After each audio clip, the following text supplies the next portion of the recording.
topic. Obviously, NBA playoffs are on.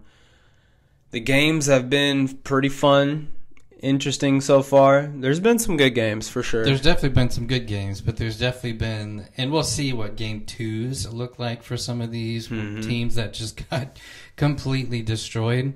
Because there were several teams that, even if the score was kind of close, that just did not play their best. And I don't know if they're tired. I don't know what the excuses are, but yeah, there was a few teams. I mean, well, let's go through them. The whole Thunder game. Well, yeah, obviously the Thunder put their throat on the Grizzlies' neck, or their foot on the Grizzlies' neck. Was it 51, I think they won by? Yeah, something like that. It was the highest margin, I think, in NBA history in the playoffs. Yeah. And so, and the crazy part about that, which I had a parlay on this game, and yeah, you told me. Yep, and I had about 6 SGA. legs, and about 5 of them hit, but then SGA was supposed to score 20 points like he has done in like every game, like basically the past a million years.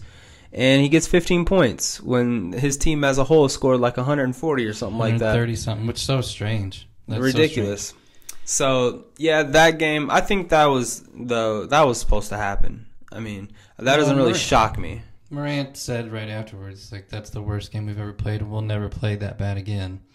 So we'll see. I mean, yeah, maybe not that bad. You're still going to get demolished. I mean, it's the Thunder. They're rolling into the playoffs hot because they finished the regular season pretty strong. They're coming off a good amount of rest. A little bit of rest, yeah. And the Grizzlies are coming back from 2 grueling play-in games. Yeah. Like both of them were pretty. I mean, they kind of beat up on the Mavs a little bit. But still, you're still Thunder playing is supposed to do that. Yeah. Thunder were supposed to do that. What's another one that was close to you? Or that, they didn't play too well?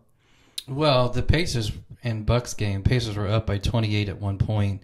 Now, clearly Lillard is out. They don't know when he's coming back. They said maybe game 2, which would be tomorrow night, or potentially game 3. My guess is he's going to wait till game 3 when it's back in Milwaukee and he can get healthy and back. But you also don't know how well he's going to play. I mean, I think you had a blood clot in your leg. You had to get that fixed, removed, blood thinners, all that stuff. I'm assuming he's still on blood thinners, and that definitely affects the way that your blood flows. So what's that going to look like? Is he going to feel like he's going to be able to play 30, 40 minutes? I don't know. I mean, that's it. But it was very clear, I think, that it was the Pacers against Antetokounmpo. I mean, he was. Here's the thing. I don't want to go back to the hack-a-shack thing because it didn't really work when Larry Bird put all that together when we were playing the Lakers. But Antetokounmpo, when they were fouling him and he was shooting free throws, he's like a 60% three-point or free throw shooter. That might be the way to go, and to at least not give him good shots. Because, I mean, once he gets underneath, we don't have a person that can stop him. I mean, even Turner, who's as great of a defender and great of a blocker, there's no way that he can even put enough body on him without fouling him anyway. So why not just foul him and let him shoot those free throws and miss 40% of the time? He's not going to score as much. But overall, I mean, the Pacers played really well. They were hitting well. It did get back down from a 28 lead to like a 12-point lead. So they did cool off quite a bit. But this might be the second year in a row, I think 4th overall, that we bounce the Bucks from the playoffs. Yeah, we are the Bucks kryptonite, it seems, but they do have injury issues. Again, I will say again, 'cause they did last year too. Yeah, I will say when it comes to the Bucks, first off, you got rid of Chris Middleton, who was your golden boy next to Antetokounmpo before Damian Lillard got there. Mm-hmm. They had Drew Holiday too whenever they went on their run, and he was a big part of that. But really, it was Chris Middleton and Giannis. And they got rid of him to bring in Kyle Kuzma from the Wizards. And he did nothing. I think that was a very lopsided trade, not in favor of Milwaukee. And so when it comes to not having Damian Lillard, I think that Giannis is going to have to just take over. The Pacers are a team that is stacked whenever it comes to the depth. and they didn't have Ben Mathurin last year. This year they do have him. This is his playoffs, debut basically. And I don't think he's going to, turn into like Anthony Edwards or anything. He's not going to start putting up 30-point, 40-point games because I think that there's just too many mouths to feed with the Pacers to where if we're playing good winning basketball, that means multiple people are getting 20 points.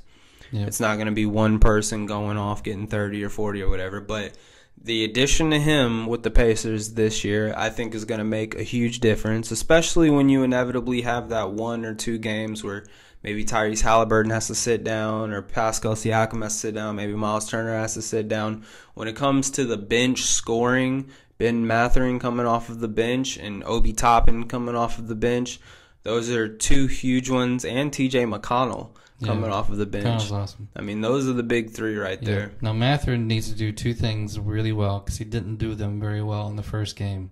And it's his first playoff game, so I mean, you got to give him a little bit of slack, I think, with this one.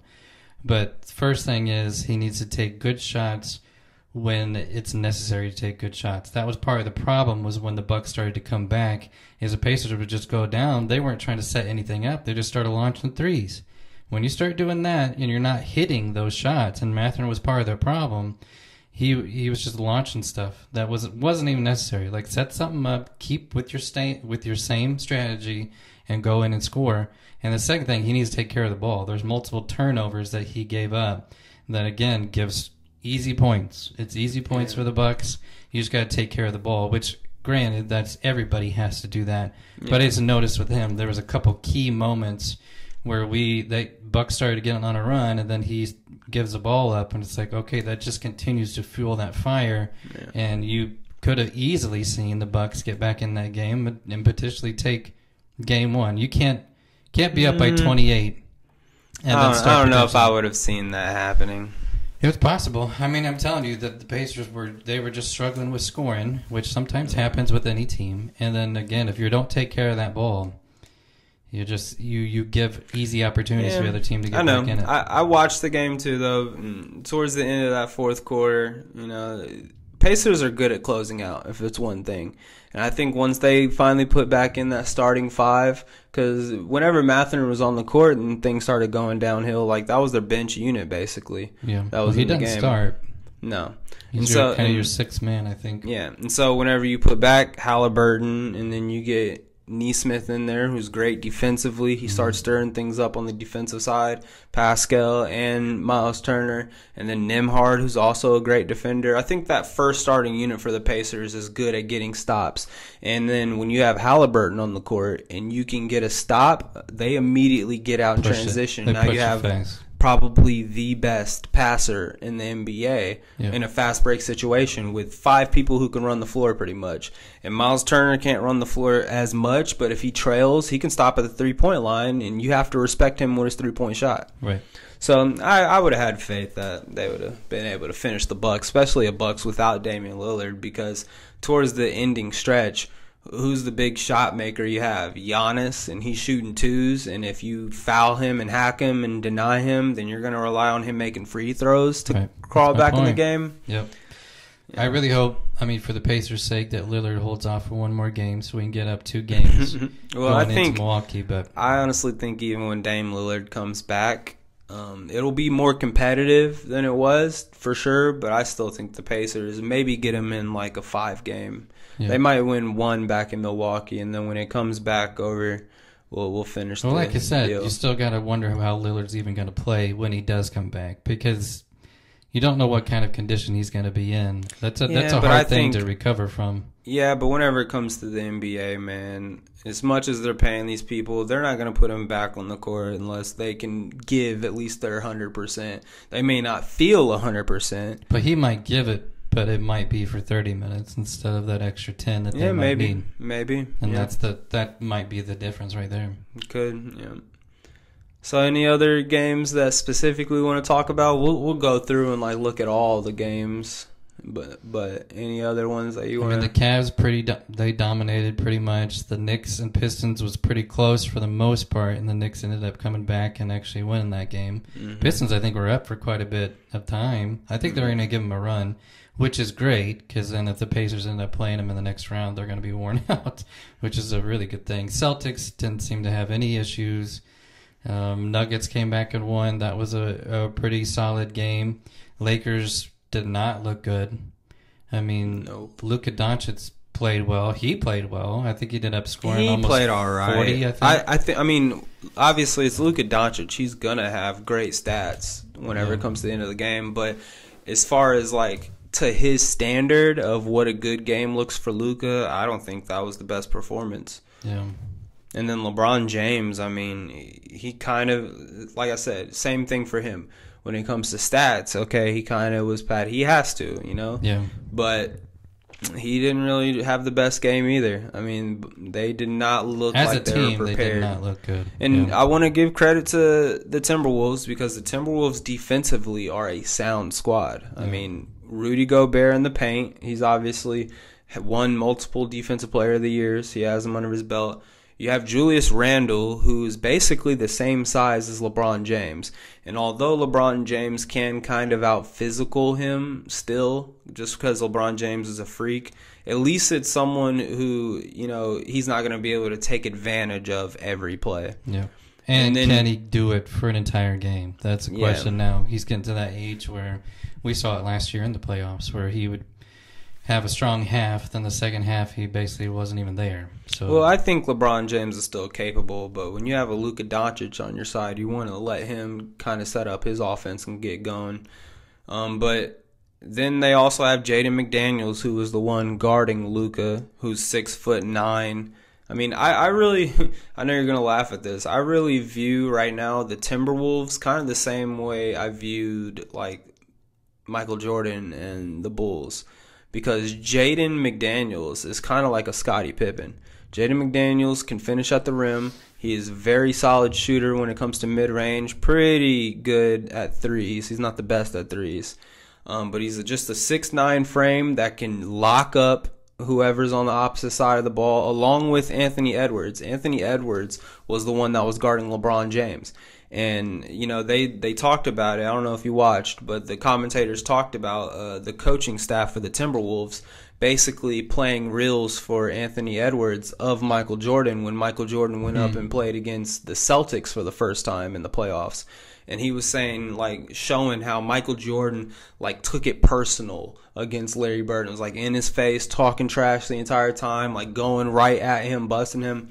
And that's what Anthony Edwards pretty much doing to LeBron James last night. He was in his face. He was grabbing on him, getting on his nerves here and there, trying to score on him relentlessly, like trying to take no prisoners. And so that's kind of, I know last year Anthony Edwards got all the comparisons to Michael Jordan after how he played against a lot of these solid teams. Right. I mean, he took out some great teams before he met Luka with the Mavericks. But Jaden McDaniels, I think, is really slept on. I think that's going to be Anthony Edwards, Scottie Pippen. And then you have the old vet, Mike Conley, but then you also have a young dude underneath him in Dillingham that are coming up. And so just a pretty solid surrounding cast, but those two right there is like MJ and Pippen to me. So we'll see what the Lakers can do. Yeah. I think the last one to mention, it'll be interesting to see how far they get. And we've talked about it before, but the Warriors actually looked like a pretty good team. Yeah. And against a really good team. I mean, it's not like they were playing some scrubs. Held Rockets, I think, to their lowest point margin in a first half all season. Yep. So we'll see if that continues. I mean, that's always the question when you have a kind of a veteran, older team like that. But, I mean, for the first game, they looked really good. Yep. Is there any other teams we're missing? Let me look at my list here. Clippers. We didn't really talk about them. Yeah, so the Clippers and the Nuggets. I didn't watch that game. I watched it, yeah. It was good? It really was. I think Nuggets just kind of squeaked it out. They ended up winning. Jokic is a MVP candidate for a reason, man. Yep.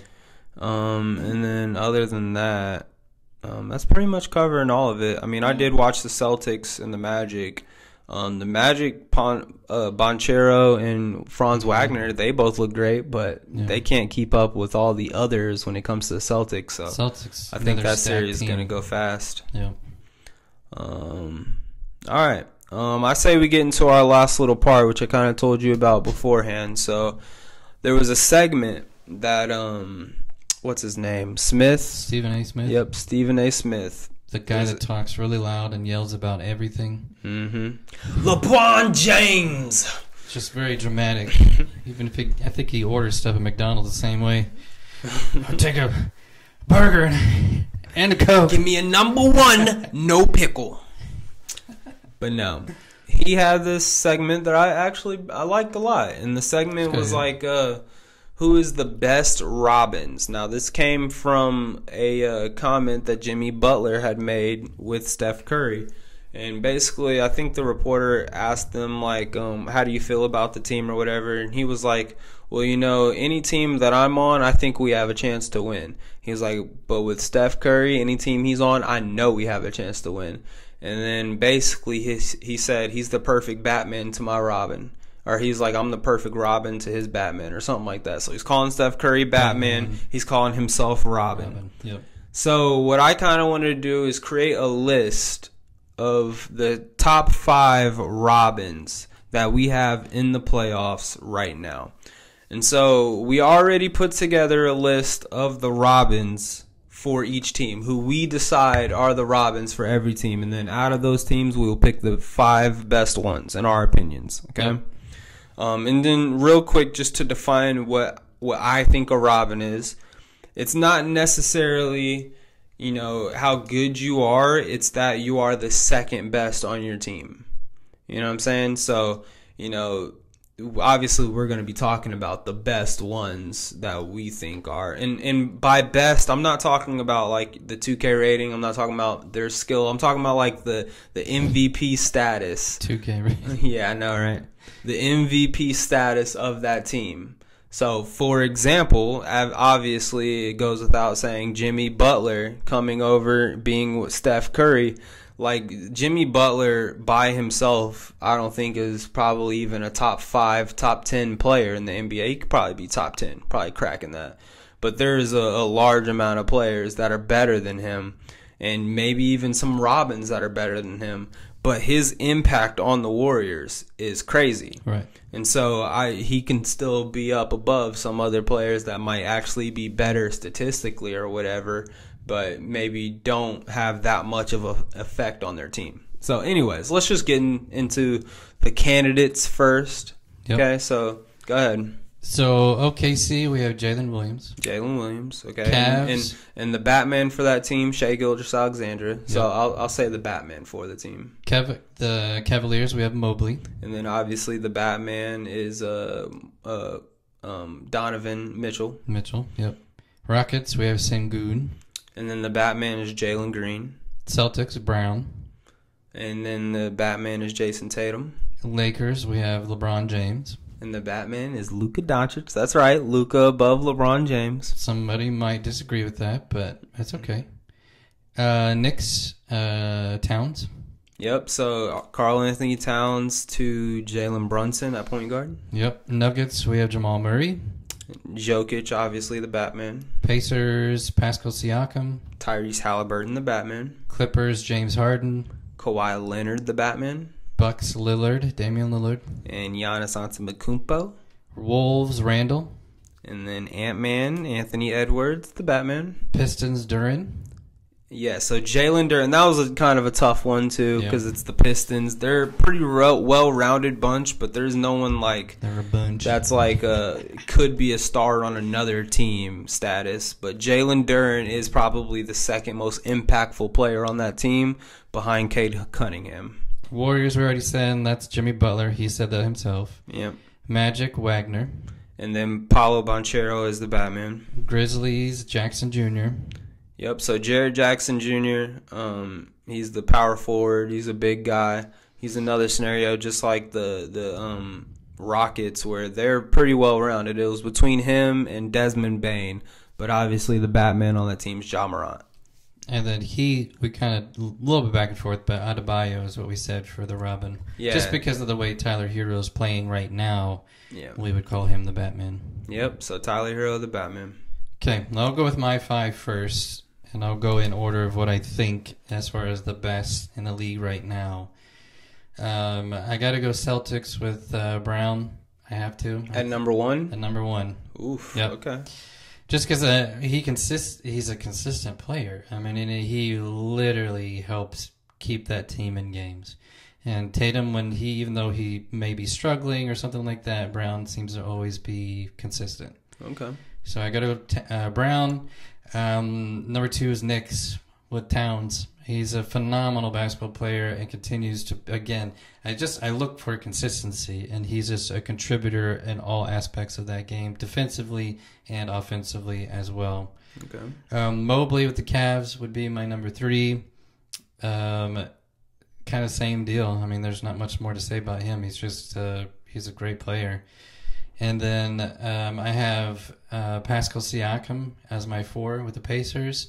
I don't know how well Halliburton would play if he didn't have Siakam to again, he's a guy that keeps him in the game. Mm-hmm. And he's a hustler, and he plays well with that system, so that's why I think it works. And then I have Butler as the 5th. Butler as the 5th. Yep. That's Okay. my 5.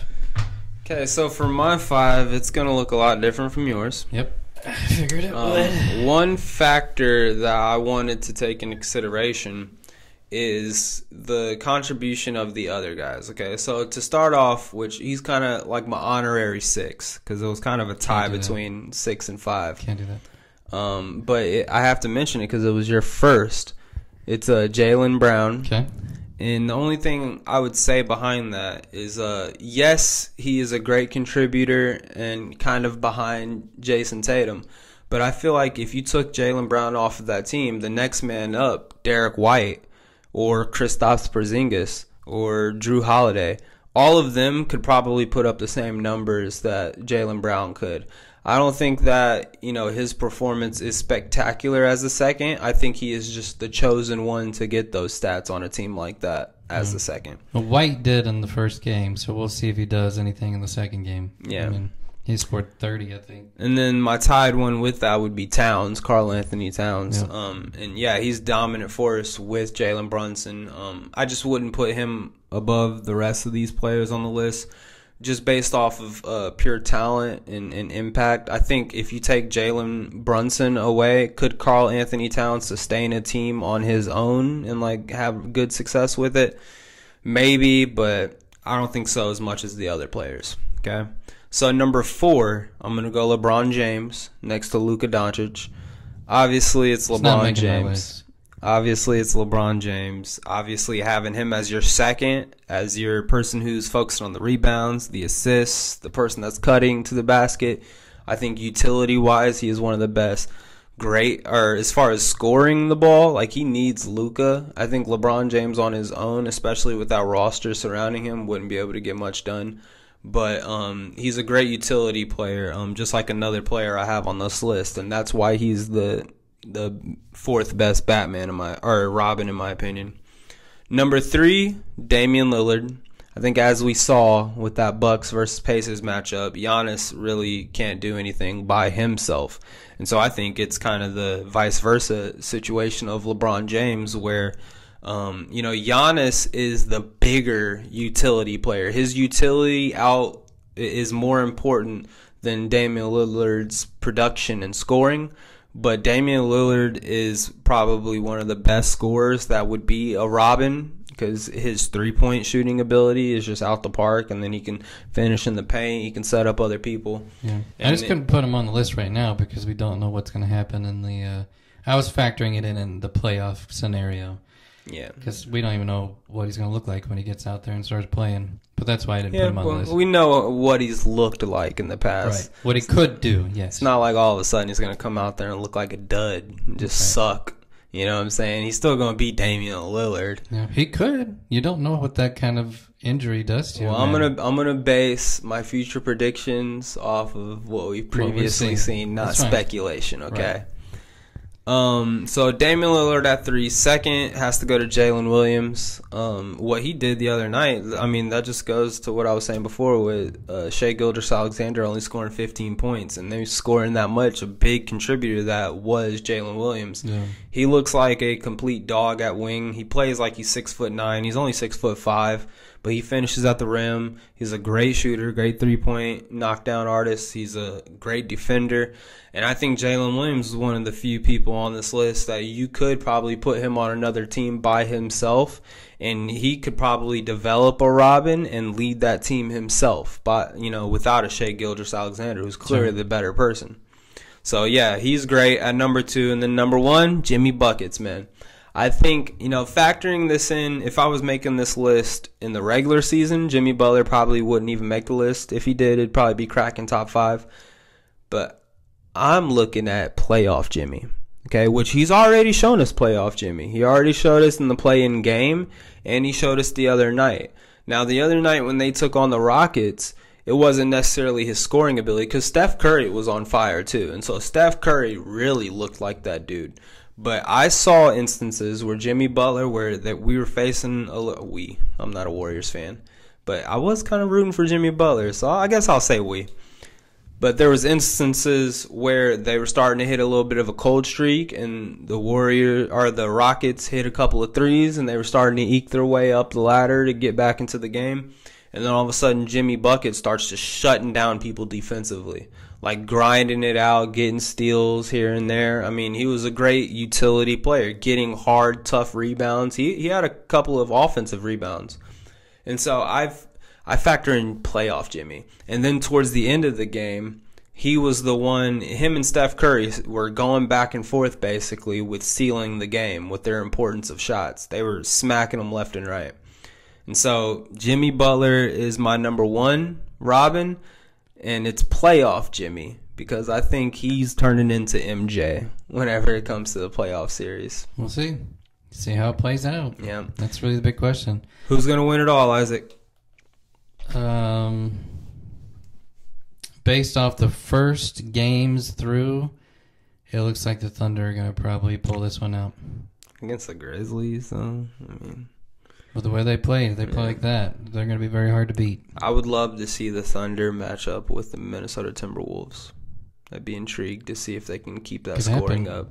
Could definitely happen. I am going to go with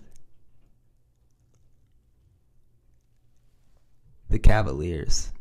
And they played well, too? I think the Cavs are going to I think Donovan Mitchell is going to be the MJ this year. He's going to start having 40, 50, 60-point games. Cavs and Thunder would actually be a fun final series. Yeah, it would.